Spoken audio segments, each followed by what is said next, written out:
নমস্কার, আমি অর্ণব। আজকের গল্পটা নিয়ে কাজ করতে গিয়ে একটা অভিজ্ঞতা হলো জানেন। গল্পটা পড়ছিলাম একটা পিডিএফ থেকে। সেখানে গল্পের নায়কের নামটা খুব আবছা ছিল, স্পষ্ট পড়তে পারছিলাম না শব্দটা। অন্য কোনো পিডিএফ, হার্ড কপি কিছুই হাতের কাছে পেলাম না। নামটা আমার বারবার অজলোচন বলে মনে হচ্ছিল। আপনারা গল্পে শুনবেন, আমি বলেছিও সেটাই। প্রথমে মনে হয়েছিল অজ শব্দের অর্থ তো ছাগল, সেটা কি কারোর নাম হতে পারে নাকি। তারপর ভাবলাম, না, শ্রীরামচন্দ্রের ঠাকুরদার নামও তো অজয় ছিল, আর গল্পে বেশ কয়েকবার রামায়ণের উদাহরণ আছে, হয়তো রামায়ণ থেকেই নেওয়া নায়কের নাম। তারপর অবশেষে যখন গল্পের প্রোডাকশন পুরো শেষ, আমার এক বন্ধু আমায় সঠিক শব্দ তথা নামটা ধরিয়ে দিল। শব্দটা অজ নয়, অপচ, অ বয়ে চয়। আপনারা পঞ্চভূতের কথা জানেন তো? ক্ষিতি, অপ, তেজ, মরুত, বোম। এখানে অপ কথার অর্থ হল জল। অপচ মানে জল থেকে জন্ম হয়েছে যার। এবার এই অপচ যখন লোচন অর্থাৎ চোখের সাথে যোগ হচ্ছে, খুব সহজেই বোঝা যাচ্ছে এখানে অপচ মানে পদ্ম, আর অপচ লোচন মানে পদ্মলোচন, পদ্মের পাপড়ির মতো চোখ যার। আমি এই অপ বা অপহ শব্দটার মানে জানতাম, কিন্তু অপচ কথাটা কখনো শুনিনি। নতুন কোনো বাংলা শব্দ শিখতে পারলে আমার খুব আনন্দ হয়। এটা শিখেও হলো। বাংলা ভাষা তো আর শুধু বাংলা সাহিত্য নিয়ে তৈরি না, বাংলা ব্যাকরণ এর একটা বড় অংশ। আজ সুযোগ পেয়ে মনে হলো আপনাদের সঙ্গে এটা নিয়েও একটু আলোচনা করি। আপনাদের মধ্যেও যদি কেউ প্রথমবার এই শব্দটা শুনে থাকেন, শিখে নিতে পারবেন আমার মতোই। তবে হ্যাঁ, আর ব্যাকরণ নিয়ে মাথা খাবো না, আসুন গল্প শোনাই। ভারী মজার একটা গল্প কিন্তু এটা, নইলে আপনারাও জানেন এত ছোট গল্প আমি শোনাই না। শুরু হচ্ছে আমার আজকের নিবেদন, উপেন্দ্রনাথ গঙ্গোপাধ্যায়ের লেখা শ্বশুর রাজ।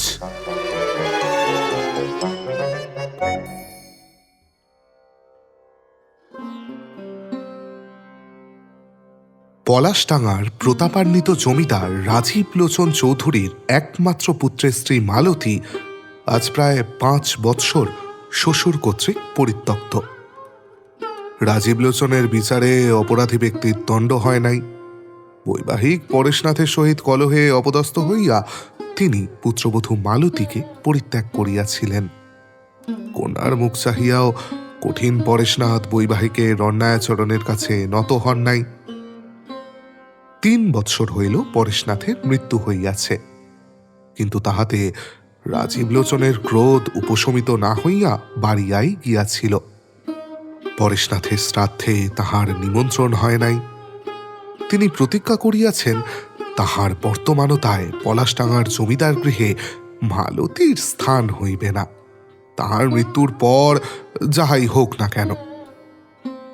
মালতীর পক্ষে সে সুযোগের কিছু আশু সম্ভাবনা আছে বলিয়া মনে হয় না। রাজীব লোচনের সুস্থ সবল দেহ দধি, দুগ্ধ, ঘৃত, মাখনের নিত্য পুষ্টি আহরণের দ্বারা কালের আক্রমণকে সম্পূর্ণভাবে পরাভূত করিয়াই চলিয়াছে বলিয়া মনে হয়। পুত্র অজলোচন পিতৃভক্ত ব্যক্তি, তাহা ছাড়া সমস্ত ব্যাপারটাকে সে প্রবল অদৃষ্টের অলঙ্ঘনীয় বিধান বলিয়া গ্রহণ করিয়াছে, যাহার উপর তাহার নিজের, তাহার পিতার অথবা তাহার স্ত্রীর কোনো হাত নাই, নহিলে এমন ঘটিবেই বা কেন।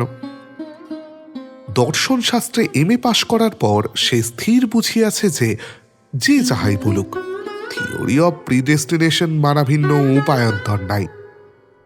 দার্শনিক তত্ত্বের এই বর্মাবৃত মনের মধ্যেও সে যে মাঝে মাঝে বেদনা অনুভব করিত না তাহা নহে, কিন্তু ইহাকে সে মনের ব্যাধি বলিয়াই মনে করিত। দেহের ব্যাধি যেমন আছে, মনের ব্যাধি কি থাকিতে নাই? ঔষধের অন্বেষণ করিতে গিয়া মনে পড়িয়া যাইত, কা তব কান্তা কান্তে পুত্রাং সংসার হয় অতিবম বিচিত্রা। সত্যিই বিচিত্র, নহিলে এমন ঘটিবেই বা কেন? রাজীব লোচনের আচরণের সমালোচনা করিতে অজলোচনের পর সংসারে আর কেহই ছিল না। গৃহিণী বহুকাল গত হইয়াছেন, একমাত্র দুহিতা সুলোচনা অবিবাহিতা বালিকা। তাহা ছাড়া আর যাহারা তাহারা আশ্রিত, তাহাদের সাহসী বা কোথায়, আর প্রয়োজনই বা কতটুকু? কিন্তু সুলোচনার বিবাহের কিছু পরেই কথাটা একজন তুলিল। সে সুলোচনার স্বামী ইন্দ্রনাথ। পদার্থবিদ্যায় এমএ পরীক্ষায় সর্বোচ্চ স্থান অধিকার করিয়া বিলাত যাইবার জন্য সে ব্যগ্র। জামাতার বিলাত যাওয়ায় রাজীব লোচনের আদৌ ইচ্ছা ছিল না। তবে বিলাত যাওয়ার সম্পূর্ণ ব্যয় বহন করিবেন ইন্দ্রনাথের ধনী পিতা। সুতরাং অনিচ্ছার মতো আপত্তি প্রবল হইয়া উঠিতে পারিতেছিল না। বিবাহের পর দ্বিতীয়বার শ্বশুরগৃহে পদার্পণ করিয়াই ইন্দ্রনাথ অজলোচনের কাছে কথাটা তুলিল। বলিল, বিনা অপরাধে আপনারা বৌদিদিকে নির্বাসন দিয়েছেন দাদা, কেন? অজ বলিল, আপনারা বলছো কেন? আমি দিইনি, বাবা দিয়েছেন। ইন্দ্র বলিল, হ্যাঁ বাবা দিয়েছেন বটে, কিন্তু আপনি তো তাতে কোনো আপত্তি করেননি, করবেন বলেও তো মনে হচ্ছে না। অজ বলিল, না তা করব না, কিন্তু সেটা কি তুমি আমার অপরাধ বলো? পিতা স্বর্গ, পিতা ধর্ম, পিতা হি পরমং তপঃ, পিতৃ প্রীতিমাপন্নে প্রিয়ন্তে সর্বদেবতা, এ কথা তুমি শোনোনি? ইন্দ্র ক্ষণকাল বিমূঢ়ভাবে অজর দিকে চাহিয়া রহিল। তাহার পর বলিল, হ্যাঁ শুনেছি, কিন্তু এ কথার যে এই অর্থ হয় তা তো জানতাম না। পিতার অন্যায় আচরণ পুত্র সমর্থন করলে যে দেবতারা প্রীত হন, তাঁদের প্রতি আমার বিন্দুমাত্র শ্রদ্ধা নেই দাদা। মৃদু হাসিয়া অজ বলিল, তোমার যে নেই সে তো বুঝতেই পারছি, কিন্তু আমার আছে। রাজ্যাভিষেকের বদলে রামকে 14 বছর বনবাস করবার অনুরোধ করে দশরথ যে সমীচীনতার পরিচয় দেননি, তুমি তো তা বলবেই। কিন্তু রামচন্দ্র সে কথা মুখে আনা তো দূরের কথা, মনের মধ্যেও আনেননি। পিতার ইচ্ছাকে নির্বিবাদে বরণ করা তিনি কর্তব্য বলেই মনে করেছেন। ইন্দ্রনাথের মুখে মৃদু হাসি ফুটিয়া উঠিল। বলিল, রামায়ণ পড়ে আপনি এই শিক্ষা পেয়েছেন দাদা? অজ হাসিয়া বলিল, তুমি কি শিক্ষা পেয়েছ? সাগর লঙ্ঘনের? এই সাগর লঙ্ঘনের উল্লেখ যে তাহার বিলাত যাইবার কথা লইয়া, তাহা বুঝিতে ইন্দ্রনাথের বিলম্ব হইল না। কিন্তু সে কথার কোনো উত্তর না দিয়া ত্রেতা যুগের উপমাটাই চালাইয়া দিয়া সে বলিল, মহাবীর বলে আমাকে যদি মনে করেন, তাহলে রামচন্দ্র হয়ে একবার আদেশ করুন না দাদা, কলিকাতাপুরী থেকে সীতাকে উদ্ধার করে আনি। অজ বলিল, উদ্ধার তো করে আনবে, কিন্তু অগ্নি পরীক্ষার কথাটা ভুলে যাচ্ছ ভাই।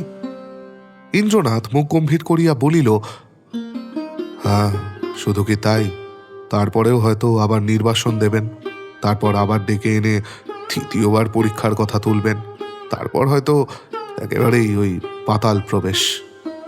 অজ হাসিতে হাসিতে বলিল, তবে? ইন্দ্রনাথ বিরসপদনে বলিল, না থাক, কাজ নেই আর। স্টার ফিল্ম কোম্পানি কলিকাতার একটি প্রধান ফিল্ম ব্যবসায়ী। ইহাদের বায়োস্কোপ গৃহ এবং ফিল্ম প্রস্তুত করিবার কারবার দুই আছে। বহু লক্ষ টাকা কারবারে খাটিতেছে। কোম্পানির ফাইন্যান্সিং পার্টনার সুরেশ মিত্র উত্তমশীল যুবক।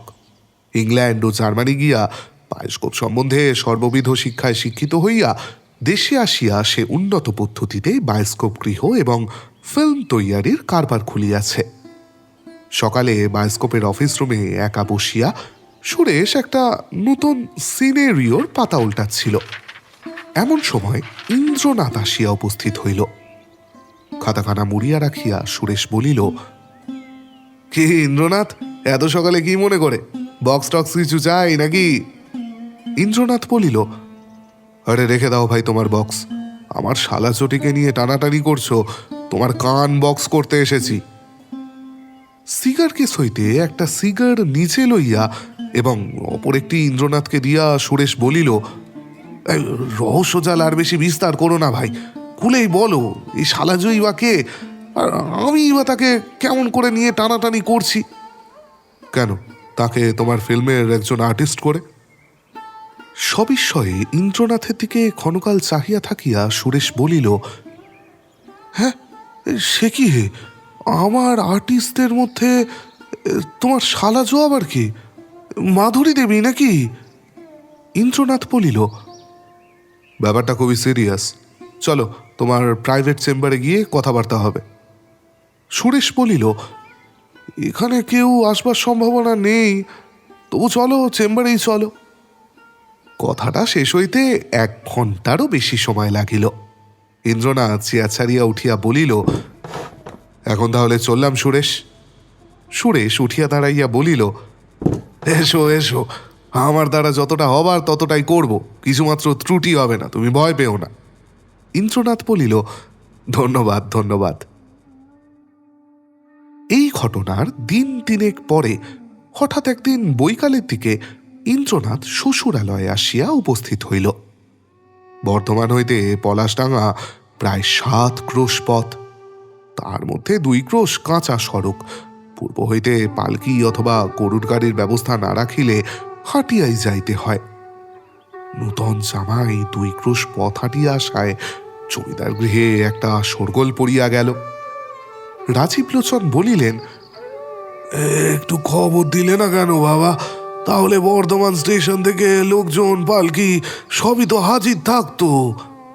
ইন্দ্রনাথ বলিল, আগে হঠাৎ এলাম বলে খবর দিতে পারিনি, তাছাড়া শীতকালে 2 ক্রোশ পথ হাঁটা একটুও কষ্টকর নয় বাবা। সন্ধ্যার পর রাজীবলোচন বৈঠকখানায় বসিয়া আলবোলায় তামাক খাইতেছিলেন। ইন্দ্রনাথ নিকটে আসিয়া বসিয়া বলিল, আপনার সঙ্গে একটা বিশেষ দরকারি কথা আছে বাবা, সেই জন্যেই আমার আজ তাড়াতাড়ি আসা।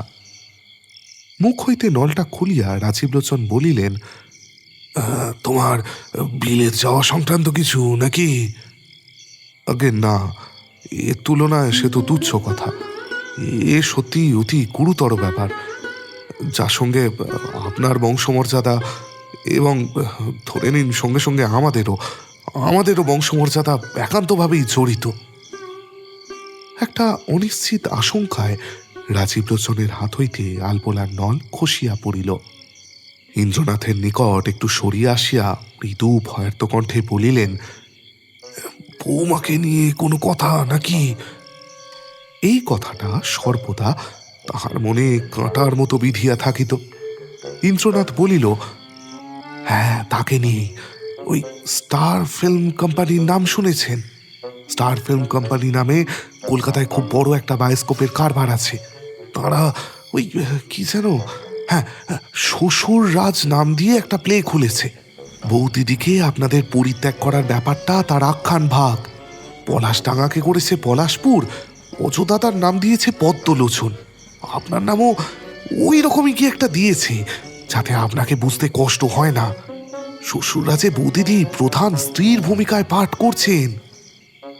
আরক্ত নয়নে রাজীবলোচন বলিলেন, হ্যাঁ, কি কি করছেন? আরে চরিত্র, ক্যারেক্টার প্লে করছেন, প্রধান স্ত্রীর ক্যারেক্টার প্লে করছেন। রাজীবলোচন দাউ দাউ করিয়া চলিয়া উঠিলেন, বলিলেন, চুলোয় যাক, যা ইচ্ছে হয় তাই করুক, আমি তাকে একেবারে ত্যাগ করলাম। মাঘ মাসে আমি অজর আবার বিয়ে দেব। ইন্দ্রনাথ সবিনয়ে বলিল, কিন্তু তাতে তো আর তারা নতুন করে জব্দ হবে না বাবা। তারা তো ধরেই রেখেছে যে সম্বন্ধ চিরদিনের জন্য ছিন্ন হয়েছে। অথচ আমাদের একটা কলঙ্ক কাহিনী যুগ যুগ ধরে লোকচক্ষুর সামনে অভিনীত হবে। বৌদিদির পবিত্র মূর্তি অভিনেত্রীর রূপে সমস্ত পৃথিবীর ভদ্র অভদ্র জনসাধারণের চোখে চোখে ছড়িয়ে পড়বে। লোকে তো বলবে ইনি পলাশডাঙ্গার সম্ভ্রান্ত জমিদার বংশের বউ। অস্থিরভাবে আলবোলার নলটা মুখে তুলিয়া লইয়া 2-3 বার সজোরে টান দিয়া রাজীবলোচন বলিলেন, তা কবে তারা অভিনয় আরম্ভ করবে? খুব সম্ভবত ওই বড়দিনের সময়ই বাবা। তা প্ল্যাকার্ড, হ্যান্ডবিল এসব এসে গিয়েছে? না, এখনো দেয়নি, আর সপ্তাহখানেকের মধ্যেই দিয়ে দেবে শুনলাম। প্রোপ্রাইটারদের নামে নালিশ করে একটা ইনজাংশন পাওয়া যায় না? ইন্দ্রনাথ বলিল, আরে সেই পরামর্শ আমি আমার একজন নাতি উকিলের কাছে নিয়েছিলাম। তিনি বললেন নালিশ করে ফল হবে না, কারণ প্রথমত ফিল্ম তোলানো আইনের চোখে গর্হিত কর্ম নয়, এবং দ্বিতীয়ত বৌদিদিকে ত্যাগ করে তারপর তার কাছে হস্তক্ষেপ করবার আপনার নাকি কোনো অধিকারই নেই। তাছাড়া নালিশ করলে কথাটা তো দেশময় জানাজানি হয়ে যাবে, আরে তাতে তো আমাদের আসল উদ্দেশ্যই ব্যর্থ হবে। ক্ষণকাল গম্ভীরভাবে চিন্তা করিয়া রাজীব লোচন বলিলেন, তা তুমি তাহলে কি করতে বলো? ইন্দ্রনাথ বলিল, আমি বলি কি, স্টার কোম্পানির প্রোপ্রাইটার সুরেশ মিত্রকে এ বিষয়ে অনুরোধ করে অভিনয় বন্ধ করানো যাক। সুরেশের সঙ্গে আমার একটু একটু আলাপ আছে জানেন, আমি তাকে চেপে ধরতে পারি। সে সত্যিই একজন ভদ্রলোক। বহুক্ষণ ধরিয়া পরামর্শের পর স্থির হইল, পরদিন প্রাতে আরতি করিয়া রাজীব লোচন ইন্দ্রনাথের সহিত কলিকাতায় যাইবেন এবং সেখানে সুরেশ মিত্রের সহিত সাক্ষাৎ করিয়া অভিনয় বন্ধ করাইবার চেষ্টা করিবেন। পরদিন বেলা 10টার সময় পাকা সড়কের মোড়ে একটা ট্যাক্সি হাজির রাখিবার জন্য রাত্রেই একজন লোক বর্ধমান চলিয়া গেল। রাত্রে আহারে বসে অজ বলিল, বাবা যে কথাটা আমার কাছেও ভাঙতে চান না, তোমাদের মতলবখানা কি বলো তো ইন্দ্রনাথ? রামায়ণের পালা করছো নাকি? মাছের মুড়া খাইতে খাইতে ইন্দ্রনাথ ক্ষণকাল বিষম খাইল, তারপর বলিল, না না, খেপেছেন নাকি দাদা? রামবাদ দিয়ে কখনো রামায়ণ হয়? আপনিই তো রাম। অজ বলিল, তোমাদের পালায় সবই হয় ভাই। পরদিন বেলা 2টার কিছু পূর্বে ইন্দ্রনাথের সহিত রাজীব লোচন সুরেশ মিত্রের সিনেমায় পৌঁছিলেন। ইন্দ্রনাথের মুখে রাজীব লোচনের পরিচয় পাইয়া সুরেশ প্রভূতভাবে রাজীব লোচনের সংবর্ধনা করিল। আহার্য পানীয় আনাইয়া দিবার জন্য ব্যস্ত হইয়া উঠিল। নিতান্ত বিপদে পড়িয়াই রাজীব লোচন সংযত ব্যবহার করিতেছিলেন, কিন্তু তাহার দেহের মধ্যে প্রাচীন অভিজাত বংশের কর্বোদ্ধত ক্রোধাগ্নি তাও তাও করিয়া চলিতেছিল।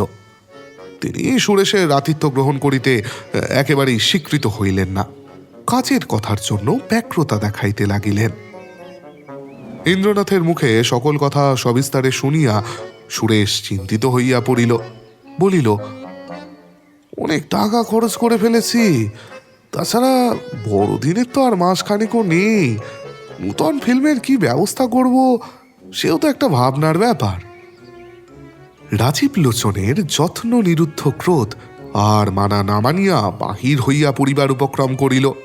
ক্রুদ্ধ কণ্ঠে বলিলেন, ইন্দ্রনাথ আপনার বন্ধু বলেই আপনাকে অনুরোধ করতে এসেছি, নইলে মোকদ্দমা দায়ের করে শুধু এ পালাই কেন, আপনার বায়োস্কোপি বন্ধ করে দেওয়ার ব্যবস্থা করে যেতাম।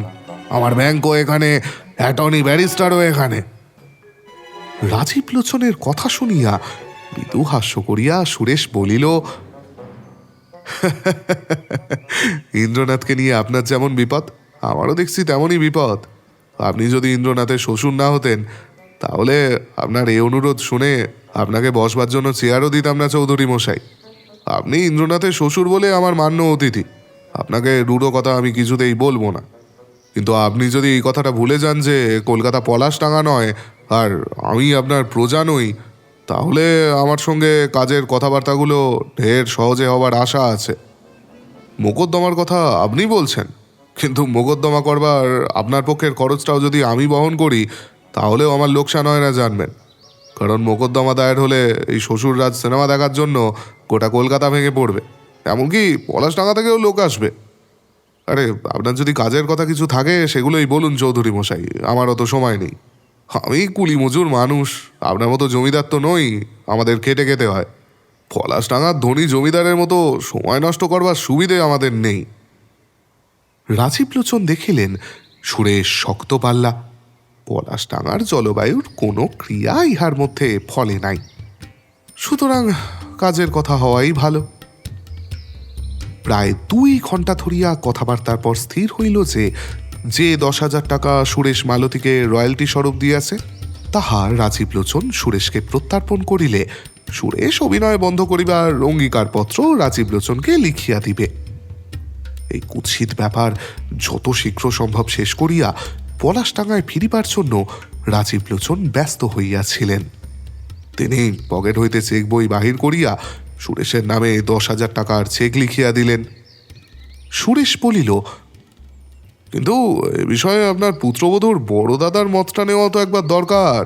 অ্যাটর্নি মানুষ, কি জানি কোন দিকে শেষে আপত্তি তুলবেন। বলিয়া টেলিফোন তুলিয়া ডাকিল।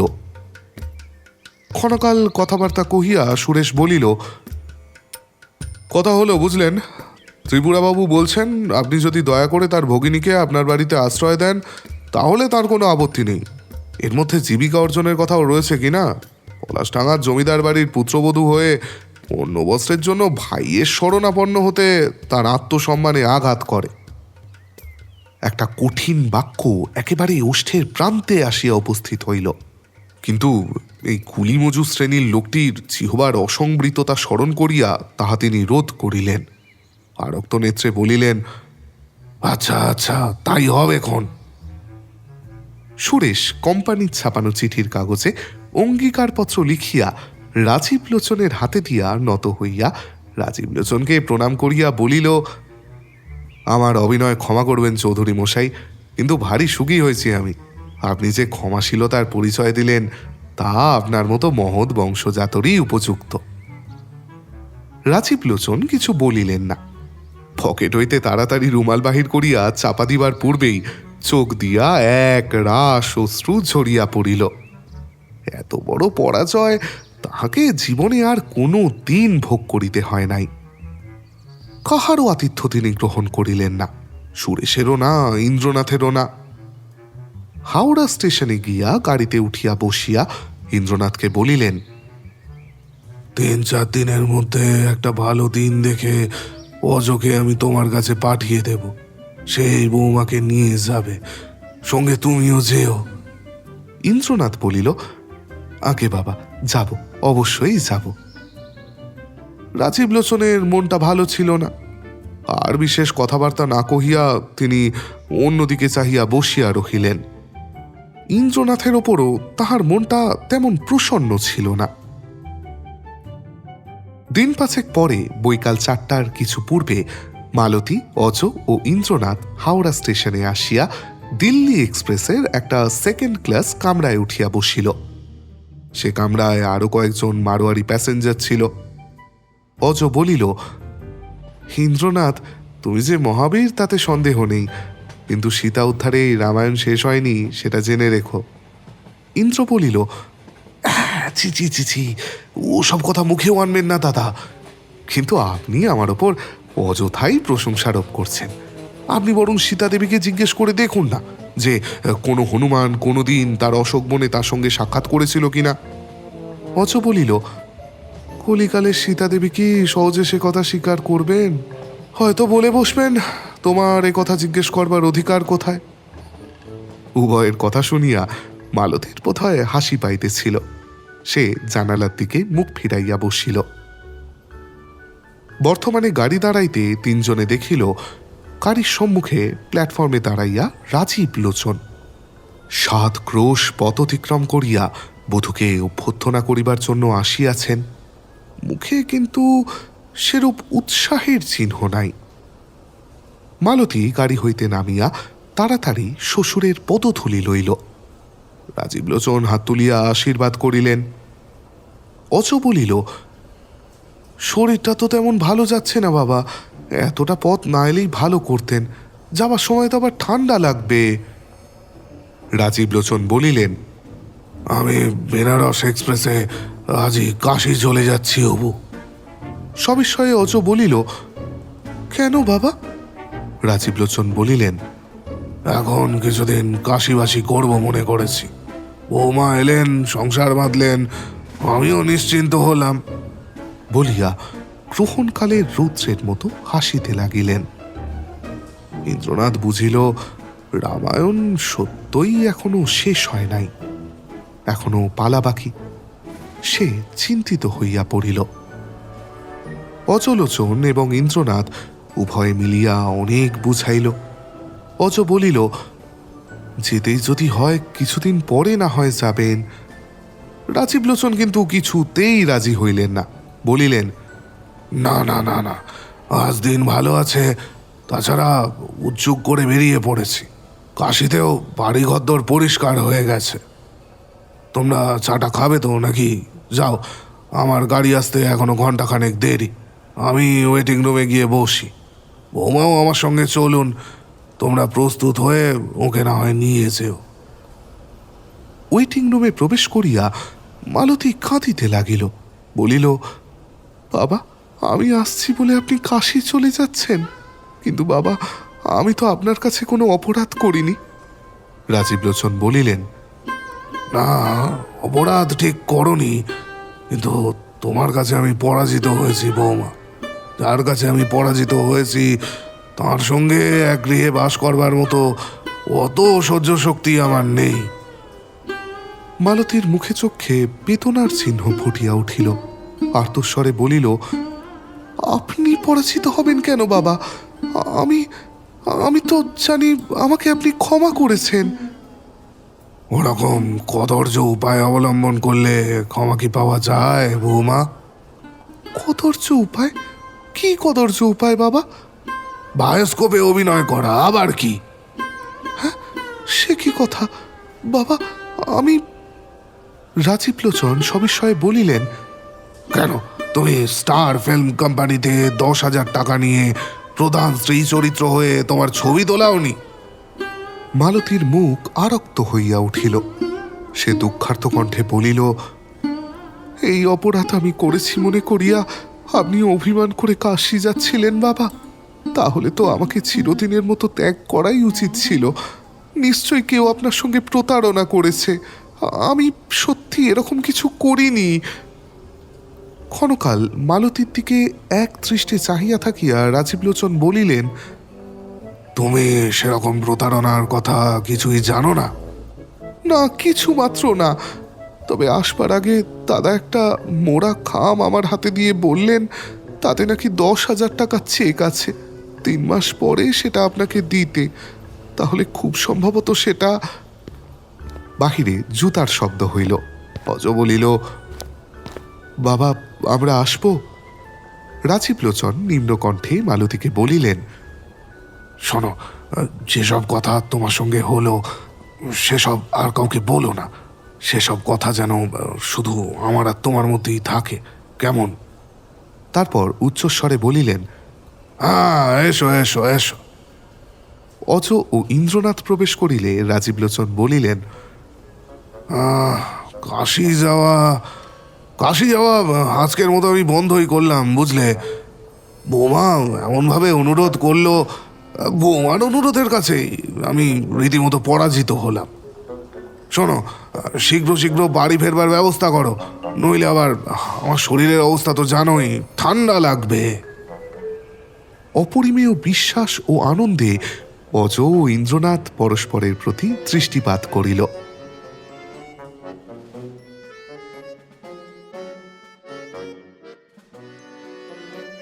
ব্যাস, আমাদের আজকের গল্প এখানেই শেষ।